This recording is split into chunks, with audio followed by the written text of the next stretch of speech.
आज हम पढ़ते हैं चैप्टर 3 प्लेइंग विद नंबर्स की exercise 3.7। Question number 1। Renu purchases 2 bags of fertilizers of weight 75 kg and 69 kg. Find the maximum value of weight which can measure the weight of the fertilizer exact number of times. मतलब ये बोल रहा है कि रेनू के पास 2 fertiliser bags हैं, एक 75 kg है, एक 69 kg है।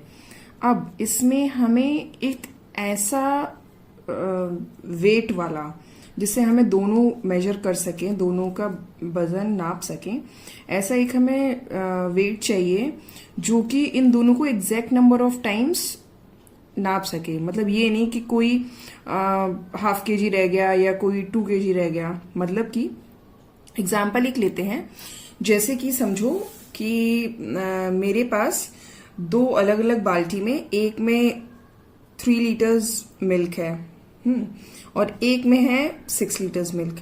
तो अब हमें 1 लीटर मंगाना है जिससे कि वो दोनों नापनी है, मिल्क नापना है, और ऐसा लीटर का साइज होना चाहिए कि दोनों फुल नप जाए, मतलब कोई भी जरा सा भी रह ना जाए। तो मैक्सिमम सबसे बड़ा, अगर हम 2 लीटर लेते हैं तो 3 वाला 2 तो नप जाएगा, फिर उसमें 1 रह जाएगा। और लेकिन अगर हम 3 लेते हैं तो 3 वाला तो पूरा नप जाएगा और 6 वाला भी 2 बार में पूरा नप जाएगा। इसका मतलब इसमें हमें क्या निकालेंगे, HCF निकालेंगे, जो इन दोनों को पूरी तरह से डिवाइड कर दे। इसका मतलब ये हुआ। और आप क्वेश्चन को समझिए, जब भी क्वेश्चन में ऐसा दिया हो कि फाइंड द मैक्सिमम वैल्यू, जब भी कहीं पे मैक्सिमम वैल्यू पूछी गई हो किसी 2 चीज की जो कि मेजर कर सके, वैसे ये एक की पॉइंट है, एक कीवर्ड है, जहां पे भी मैक्सिमम वर्ड यूज किया गया हो या फिर एटमोस्ट ऐसा कुछ भी यूज किया गया हो, उसमें हमेशा HCF ही निकालते हैं, क्योंकि HCF का मतलब ही होता है हाईएस्ट कॉमन फैक्टर। तो इसमें हमें दोनों का हमें क्या निकालना है, HCF। अब लिखेंगे कैसे, ये समझने की कोशिश करते हैं। Weight of 2 bags of fertilizers is equal to 75 kg and 69 kg। ये तो दोनों फर्टिलाइजर बैग के वेट हो गए। अब हमें क्या निकालना है, मैक्सिमम वेट नीडेड। ज्यादा से ज्यादा बैग, हमें जो वेट, इसका वेट का मतलब होता है वजन, जिससे तौलते हैं हम, वो क्या होगा, HCF ऑफ 2 bags वेट, दोनों बैग के वेट का HCF होगा। यानी कि क्या होगा, HCF ऑफ 75 एंड 69। HCF हम कैसे निकालते हैं, पहले इन दोनों का प्राइम फैक्टराइजेशन करेंगे, जैसे हमने सीखा है। 75 किसकी टेबल में, 2 की टेबल में नहीं जाएगा, 3 की टेबल में जाएगा। 3 2 जा 6, 3 5 जा 15। अब ये जाएगा 5 की टेबल में, 5 5 जा 25, ये भी जाएगा 5 की टेबल में, 5 1 जा 5। ऐसे ही हम करेंगे 69 का प्राइम फैक्टराइजेशन, ये जाएगा 3 की टेबल में, 3 2 जा 6, 3 3 जा 9। अब 23 इज अ प्राइम नंबर, तो फिर ये किसी की टेबल में नहीं जाएगा, डायरेक्ट 23 की टेबल में जाएगा। तो हम क्या लिख सकते हैं, 75 is equal to 3 into 5 into 5, और हम लिख सकते हैं 69 इज इक्वल टू 3 इंटू 23। अब इसमें देखेंगे सबसे ऐसा वेट, ऐसा वजन हमें चूज करना है जो कि दोनों को पूरी तरह से डिवाइड कर दे, यानी कि HCF, जो कि कॉमन क्या हो जाएगा दोनों में, 3। मतलब अगर हम 3 का किलो वेट ले आए तो फिर हम इन दोनों को इजीली पूरी तरह से नाप सकते हैं। तो HCF क्या हो गया, इज इक्वल टू 3। तो फाइनली क्या लिखेंगे, देयरफॉर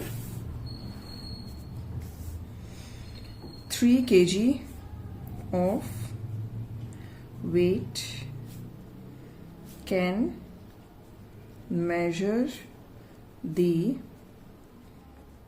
weight of the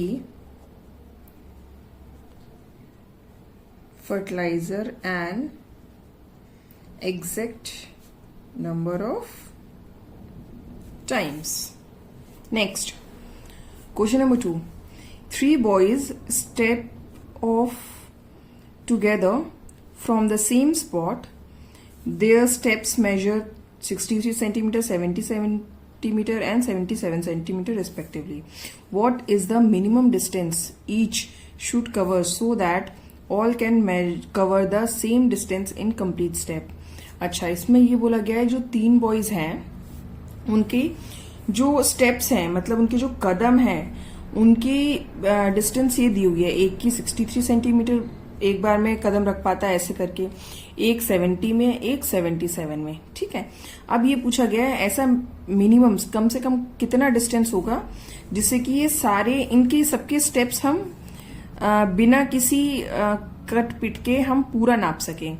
जैसे कि समझो मेरे पास एक पेपर है जो कि है 3 सेंटीमीटर का, ठीक है, और दूसरा एक पेपर है 2 सेंटीमीटर का। अब मुझे उससे कहना है कि मुझे अब ऐसा ये टेबल है उसको उसका डिस्टेंस मतलब उसका लंबाई कितनी हो कि ये दोनों पेपर उसको एग्जैक्टली नंबर ऑफ टाइम्स नाप लें। मतलब कि जैसे कि अगर मैं 6 कहती हूँ कि टेबल अगर 6 सेंटीमीटर की होगी कम से कम, तो क्या होगा, जो 2 सेंटीमीटर वाला पेपर है वो 3 टाइम में नाप लेगा और 3 सेंटीमीटर वाला पेपर है वो 2 टाइम में नाप लेगा। तो मतलब कि एग्जैक्ट नंबर ऑफ टाइम्स वो नप जाना चाहिए। तो यहाँ पे एक वर्ड देखिए, यहाँ लिखा है मिनिमम। प्रीवियस क्वेश्चन में था मैक्सिमम, जहां मैक्सिमम हो वहां एचसीएफ निकालना है, हाईएस्ट कॉमन फैक्टर। जहां पे मिनिमम लिखा हो वहां पे निकालना है आपको एलसीएम यानी कि लीस्ट कॉमन मल्टीपल। ये एक की पॉइंट है, मतलब इसको आप देख के आप पहचान सकते हो कि हमें क्या निकालना है। तो अब इसमें लिखेंगे कैसे वो देखते हैं। फर्स्ट बॉयज स्टेप मेजर कितना है 63 centimetre. Second boy's step measure, second boy का कितना है 70 centimetre. Third boy's step measure वो कितना है 77 सेंटीमीटर। तो ये तो तीनों बॉयज के स्टेप्स हो गए। अब हमें मिनिमम डिस्टेंस निकालना है ना, minimum distance of all in complete steps. क्या होगा, एलसीएम होगा किसका 63, 70 एंड 77 का। चलिए अब हम एलसीएम निकाल लेते हैं। हमने एक तरीका सीखा था कि एलसीएम अगर तीनों का इकट्ठा निकालेंगे तो कैसे निकालेंगे, तीनों को एक साथ लिख के अलग अलग लिखेंगे, वो टाइम टेकन होगा। तीनों को एक साथ लिख लेंगे फिर हम निकालते हैं इनका एलसीएम। 2 की टेबल में कोई जाएगा, ये तो नहीं जाएगा, ये जाएगा, ये भी नहीं जाएगा, तो हम 2 से स्टार्ट करेंगे। 2 ये तो जाएगा नहीं तो इसको एज इट इज लिख देंगे। ये जाएगा 35 टाइम्स तो 35 लिख देंगे। ये नहीं जाएगा तो इसको एज इट इज लिख देंगे। अब 2 की टेबल में कोई नहीं जाएगा, अब 3 की टेबल में जाएगा। 3 की टेबल में ये जाएगा 3 2 6 1। ये 3 की टेबल में नहीं जाएगा तो 35 लिख देंगे। ये भी 3 की टेबल में नहीं जाएगा, 7 2 14 होता है, नहीं। नेक्स्ट, अब ये फिर से जाएगा 3 की टेबल में। 3 7 21, ये नहीं जाएगा और ये भी नहीं जाएगा तो ऐसे ही लिख दिया। अब ये 3 की टेबल में कोई नहीं जाएगा, 4 की टेबल में तो जाएगा ही नहीं, मतलब 4 तो चेक ही नहीं करना है। 5 की टेबल में, 5 की टेबल में ये जाएगा, ये नहीं जाएगा। 5 7 35 7 7। अब ये देखिए 7 की टेबल में सब चले जाएंगे। 7 1 7 7 1 7 7 11 जा। अब ये किस में जाएगा, ये प्राइम नंबर तो 11 की टेबल में जाएगा। बाकी सब एज इट इज लिख देंगे। अब देखिए तीनों में 1 1 1 आ गया तो यहीं पे हम हो जाएंगे स्टॉप। देखिए तीनों में 1 1 आ गया। तो अब हम एलसीएम क्या हो जाएगा इसका, LCM is equal to 2 into 3 into 3 into 5 into 7 into 11, that is equal to, अगर आप इसको मल्टीप्लाई करके देखेंगे तो ये आएगा 6930। आप कर लीजिएगा, मार्जिन खींच के साइड में मल्टीप्लाई कर लीजिएगा। तो फाइनल आंसर क्या लिखेंगे, hence 6930 centimetre. Each should cover so that all can cover the distance in complete steps. Next, question number 3. The length, breadth and height of a room are, ये तीनों दी हुई है. एक रूम है, उसका लेंथ, ब्रेथ और हाइट रिस्पेक्टिवली ये दिया हुआ है. रिस्पेक्टिवली का मतलब होता है लेंथ फर्स्ट वाला है, ब्रेथ सेकंड वाला है एंड हाइट थर्ड वाला है. Find the longest tape. सबसे बड़े से बड़ा हमें टेप ऐसा लाना है which can measure the 3 dimension of the room exactly, जिससे कि ये तीनों डायमेंशन हम फुल नाप सकें. मतलब कि देखिए अगर मैं कोई भी एक टेप अगर ले लेती हूँ मैं 100 सेंटीमीटर, तो ये इसको तो हम 8 टाइम्स ही खाली नाप पाएंगे, इसको हम 6 टाइम्स खाली नाप पाएंगे, इसको हम 4 टाइम्स, इसमें 25 सेंटीमीटर रह जाएगा, इसमें 75 सेंटीमीटर रह जाएगा, इसमें 50 सेंटीमीटर रह जाएगा. तो मतलब ये रहना नहीं चाहिए. हमें ऐसा एक टेप लेना है जो तीनों साइड्स को, मतलब ये तीनों लेंथ, ब्रेथ और हाइट को एग्जैक्टली फुल नाप सके, इसमें कुछ रह ना जाए या एक्स्ट्रा नहीं पड़ना चाहिए कुछ भी. अब देखिए वही बात है, लॉन्गेस्ट, मैक्सिमम, एटमोस्ट, ये सारे जो वर्ड हैं इसका मतलब है इसमें निकालना है HCF. अब हम लिखेंगे कैसे? Length of room 825 centimetre, breadth of room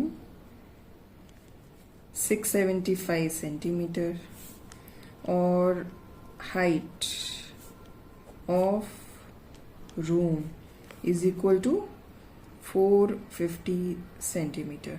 ये लेंथ, ब्रेथ और हाइट हो गया. ठीक है, अब हमें निकालना क्या है? Longest tape. Longest tape needed. क्या होगी लॉन्गेस्ट टेप? HCF होगा. किसका?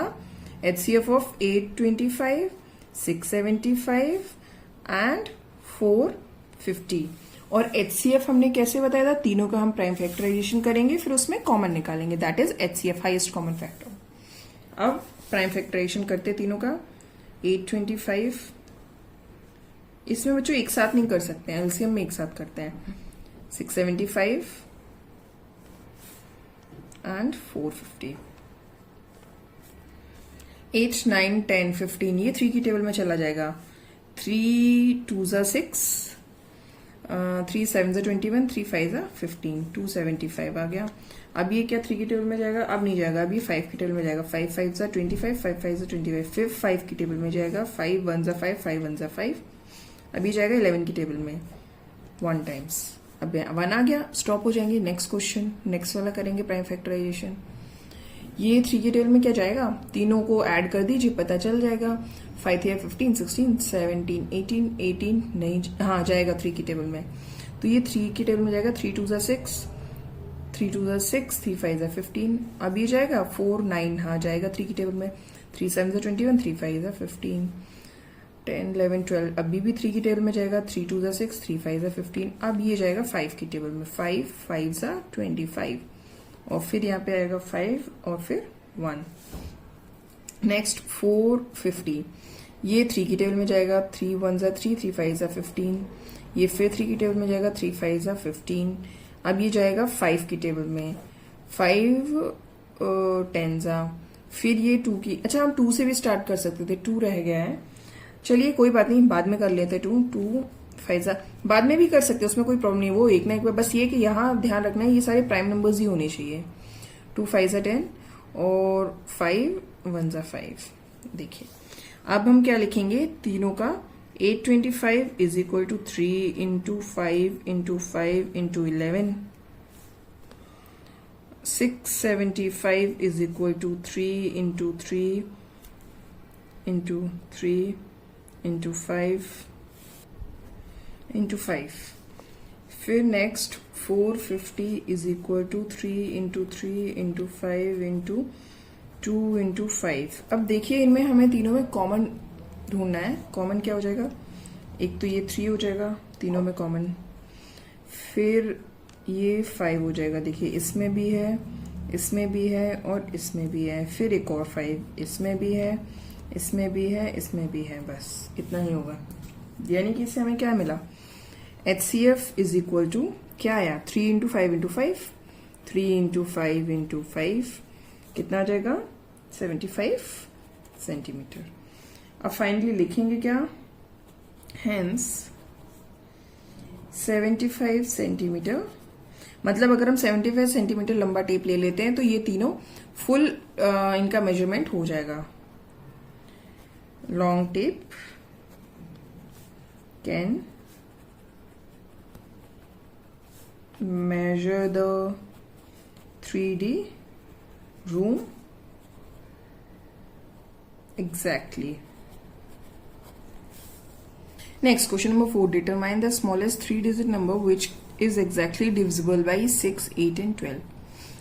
देखिए मैं यहाँ पे समझाऊंगी आपको किस तरह से इस टाइप के क्वेश्चंस करने हैं। ये अभी के लिए नहीं, आगे फ्यूचर में भी अगर आप कोई भी एंट्रेंस एग्जाम या किसी में भी बैठते हैं तो ये बहुत इंपॉर्टेंट इस टाइप के क्वेश्चंस है। इससे पहले वाले जो कराए वो भी इंपॉर्टेंट है और ये वाला भी इंपॉर्टेंट है। इसको ध्यान से पढ़ेंगे। हमें 3 डिजिट स्मॉलेस्ट नंबर, पहले बात तो पता है क्या होता है, 100 होता है 3 डिजिट का स्मॉलेस्ट नंबर। लेकिन इसमें बोला है कि 3 डिजिट का स्मॉलेस्ट ऐसा नंबर हमें ढूंढना है जो कि 6 से भी डिवाइड हो जाए, 8 से भी डिवाइड हो जाए एंड 12 से भी डिवाइड हो जाए। अच्छा ये बताइए ऐसा कौन सा नंबर है जो इन तीनों से डिवाइड हो जाता है? वो उसका एलसीएम होता है कि नहीं? जो लीस्ट कॉमन मल्टीपल होता है वही तो होता है जो इन तीनों से डिवाइड हो जाता है। तो उस एलसीएम की टेबल में हम देख लेंगे कि सबसे छोटा 3 डिजिट नंबर कौन सा आता है। समझे? नहीं समझे तो अभी देखते हैं, हम लिख के बताते हैं, फिर समझ में आएगा। सबसे पहले तो हम ये लिख लेंगे, स्मॉलेस्ट 3 डिजिट नंबर क्या है, 100। ये हमें पता है, लेकिन ये 100 इन तीनों की टेबल से तो नहीं जाएगा, मतलब इसके और भी आगे कुछ आएगा। क्या आएगा देखते हैं। अब हमें निकालना है LCM of 6, 8 and 12 is divisible by them. अच्छा देखिए जो एलसीएम होगा इन तीनों का वही तो इन तीनों से डिविजिबल होगा, तो हम इन तीनों का निकाल लेंगे एलसीएम। चलिए 6, 8, 12। 2 की टेबल में जाएगा 2 3 6, 2 4 8, 2 6 12। फिर 2 से जाएगा 3 की टेबल में नहीं, 3 का कुछ नहीं होगा, 3 का ऐसे ही लिख देंगे। ये 2 टाइम्स जाएगा, ये 3 टाइम्स जाएगा। फिर 2 की टेबल में जाएगा 3 टाइम्स जाएगा, 1 टाइम जाएगा, 3 टाइम। फिर ये 3 की टेबल में जाएगा 3 1 टाइम, 1 टाइम, 1 टाइम। ठीक, तो एलसीएम क्या हो जाएगा, LCM is equal to 2 into 2 into 2 into 3 and that is 8 3 जा 24। तो मतलब 24 एक ऐसा नंबर है जो इन तीनों की टेबल से चला जाता है। या तो हम करें 24 की टेबल लिख लें तो हमें स्मॉलेस्ट 3 डिजिट नंबर मिल जाएगा, या फिर दूसरा तरीका है, अगर समझो ये तो छोटा से ही आया है 100 से ही पता करना है, लेकिन अगर बड़ा पता करना होता तो कैसे करेंगे, 100 को 24 से कर देंगे हम डिवाइड, तो पता चल जाएगा। 24 4 जा 96 होता है। अच्छा ये बताइए 24 4 जा 96 होता है, तो 25 5 जा जो होगा वही होगा जो स्मॉलेस्ट नंबर होगा। एक तो तरीका ये है पता करने का, दूसरा क्या है, जैसे अब हमें ये पता चल गया, इसमें वो क्या रह गया, रिमाइंडर 4। तो जो स्मॉलेस्ट नंबर होगा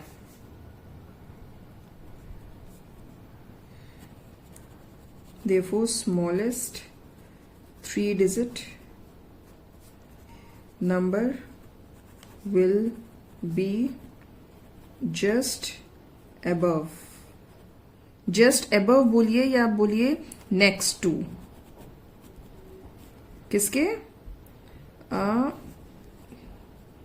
100 माइनस 4। ये जो 4 रिमाइंडर आया है ये अगर नहीं होता तो ये पूरा मतलब अगर ये 4 रिमाइंडर नहीं बचता तो मतलब यहाँ 96 होता, तो मतलब 96 है जो पूरा इससे डिवाइड हो जाता है।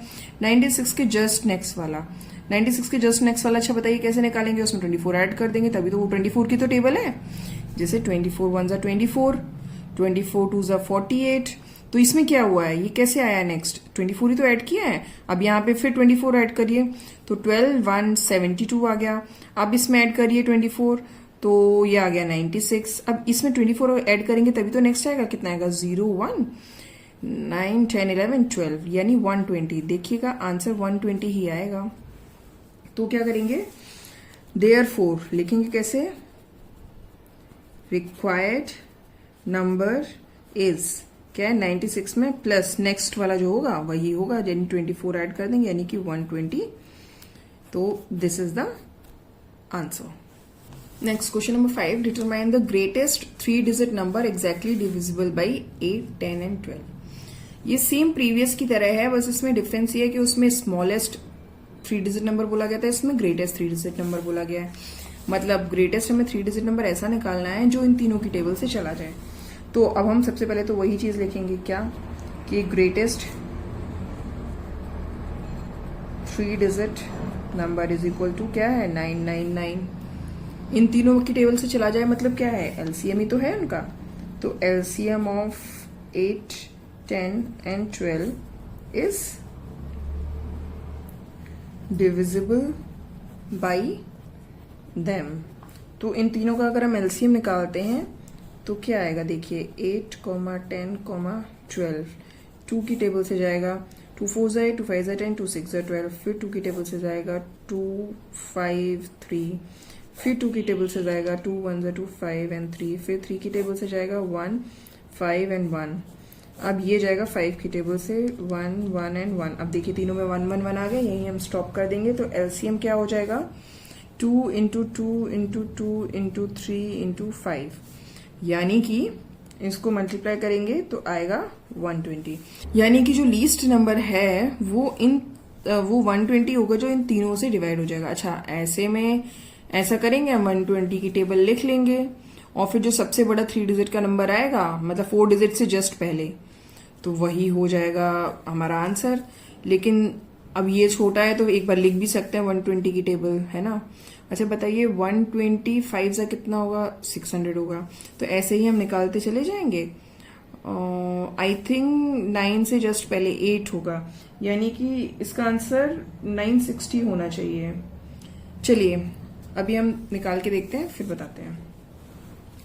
अब क्या करेंगे, ये जो आया है 999, इसको हम डिवाइड कर देंगे 120 से, जो एलसीएम आया जैसे प्रीवियस में किया था। किसकी टाइम जाएगा, 8 टाइम्स जाएगा, दैट इज 96। ये हो जाएगा, यहां बचेगा 9, यहां बचेगा 339, यानी कि ये 120 है। अगर ये 8 टाइम्स होता, 960 होता तो ये 0 आ जाता। मतलब मैक्सिमम डिजिट कौन सी हो गई, 960 तो हो गई। मतलब 960 वो है नंबर जो इन तीनों से डिवाइड हो जाता है और मैक्सिमम 3 डिजिट नंबर है। तो फिर आंसर कैसे लिखेंगे, मल्टीपल ऑफ 120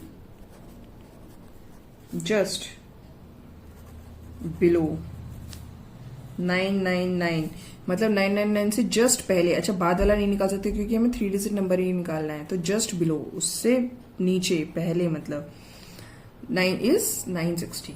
तो देयरफॉर रिक्वायर्ड नंबर क्या होगा, लिखेंगे therefore required number is 960। Next, question number 6. The traffic lights at 3 different road crossing changes after every 48 seconds, 72 seconds and 108 seconds respectively. मतलब 3 वो हैं ट्रैफिक सिग्नल्स हैं अलग अलग रोड पे।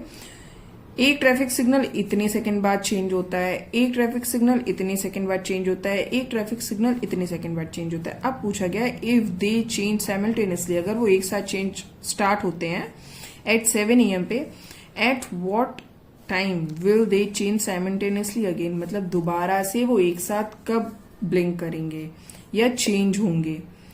स्टार्ट उनका हुआ है एक साथ में 7 AM से। अच्छा देखिए अलग अलग टाइम है इनका, तो अलग अलग टाइम पे ब्लिंक करेंगे, पर कभी ना कभी तो ऐसा पहुंचेगा ना कि फिर से एक साथ ब्लिंक करेंगे, तो वो हमें निकालना है। तो मतलब इन तीनों का मल्टीपल निकालना है जो तीनों की टेबल में चला जाए, जो कि इन तीनों की टेबल में, मतलब वही निकालना है हमें। इसमें फिर से लीस्ट कॉमन मल्टीपल, तो इसमें लिखेंगे कैसे, time period after which light change, इसके बाद लाइट चेंज होगी, वो क्या होगा, एलसीएम होगा। एलसीएम ऑफ किसका, 48, 72 एंड 108। अब इन तीनों का हम निकाल लेंगे एलसीएम, 48, 72, 108। एलसीएम एक साथ निकालेंगे हमेशा, एचसीएफ तो अलग अलग ही निकालना है हमें। एलसीएम 2 की टेबल से जाएगा 24 टाइम्स, 36 टाइम्स, ये जाएगा 54 टाइम, फिर 2 की टेबल से जाएगा 2 1 2, 2 1 2 2 8 16, 2 2 4, 2 7 14, फिर 2 की टेबल से जाएगा 2 6 12, 2 9 18, 27 टाइम्स, फिर 2 की टेबल से जाएगा 3 9 27, फिर ये जाएगा 3 की टेबल से 3 1 3, 3 3 9, 3 9 27, फिर जाएगा ये 3 की टेबल से 1 टाइम एंड 3 टाइम, फिर ये जाएगा 3 की टेबल से 1 1 1 1 आ गया। अब यहाँ रुक जाएंगे तो एलसीएम क्या आ जाएगा, LCM is equal to 2 into 2 into 2 into 2, 4 times आ गया। अब 3 इंटू 3 इंटू 3, अगर आप इसको रफ में ट्राई कर लीजिएगा, आप इसका मल्टीप्लाई करेंगे तो आएगा 432, मतलब 432 क्या सेकेंड्स निकाला है ना, तो ये सेकेंड्स होगा। 432 सेकेंड्स बाद ये दोबारा से एक साथ तीनों ब्लिंक करेंगे। क्या होगा, क्योंकि ये तीनों 432 से के टेबल में आते हैं, तो जब ये धीमे धीमे ब्लिंक करेगा तो 432 सेकेंड पर ये फिर से ब्लिंक करेगा, ये भी करेगा और ये भी करेगा। तो देयर क्या लिखेंगे, therefore light change after 432 seconds simultaneously, मतलब एक साथ। ओके अच्छा, अब लेकिन ये टाइम पूछ रहा है कितने बजे, 7 AM पे स्टार्ट किया था, 432 सेकेंड्स में कितना टाइम हो जाएगा ये हमें चेक करना है। अब ये 432 सेकेंड्स हैं तो इज इक्वल टू वो क्या हो जाएगा, आप इसको मिनट में कन्वर्ट करने के लिए 60 से डिवाइड करके देख लीजिए, 432 डिवाइडेड बाई 60, तभी तो हो जाएगा, पता चल पाएगा। मैं 7 से जाएगा 42 और आ जाएगा 12, यानी कि 7 मिनट्स एंड जो रिमेनिंग है वो सेकेंड्स हो गए 12 सेकेंड्स। तो 7 मिनट एंड 12 सेकेंड्स, मतलब सच के 7 मिनट एंड 12 सेकेंड पे दोबारा ब्लिंक करेगा। तो आंसर क्या होगा, that is 7 minute 12 second past 7 AM। 7 AM के बाद में 7 मिनट एंड 12 सेकेंड पे ये वापस से ब्लिंक करेगा, तो ये होगा। अब वीडियो ज्यादा लेंदी ना हो, इसीलिए हम इस वीडियो में बस यहीं तक कवर करते हैं। नेक्स्ट वीडियो में अगले क्वेश्चंस कवर कर लेंगे। और अगर यहां तक में आपको किसी भी क्वेश्चन में कोई भी डाउट है, आप मुझसे पूछिए। मैं एक अलग से वीडियो डाउट्स वाला फिर से बना दूंगी, अगर आप लोगों के डाउट ज्यादा हुए तो। नहीं तो मैं कमेंट सेक्शन में वहीं पे आपके डाउट्स क्लियर कर दूंगी। और अगर आपको मेरा समझाया हुआ कॉन्सेप्ट समझ में आ रहा है, then please like, share and comment. Thank you.